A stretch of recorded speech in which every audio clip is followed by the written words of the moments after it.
The world's terrorists are the United States. Look what we did to Iraq. Look what we did to Libya. Libya, the most successful country in all of Africa. The guy created the eighth wonder of the world with the way how he delivered water and turned deserts into farmland. And everybody had a house and everybody had education and healthcare. And we turned it into a failed state run by terrorists with open slave markets. Who did that? Barack Obama and Hillary Clinton did that. And they'll never have to pay a price for that. Barack Obama, the most they'll do is go, nope, that was a mistake.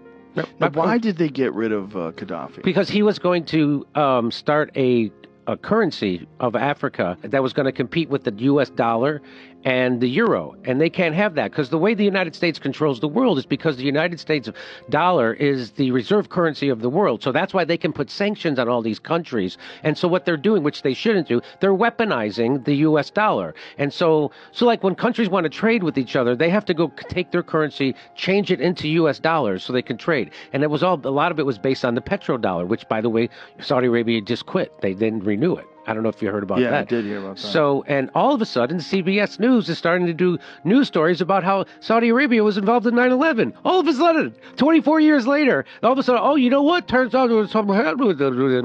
And they're like, you mean 2 weeks after they decided to not renew the petrodollar? Now CBS News is allowed to talk about that and investigate it, which when I talked about it, got demonetized. But anyway, that's why, because Gaddafi was doing that. He was going to set up a currency for all of Africa, and it was going to be based on, have a gold standard. And so they're like, no, you're not.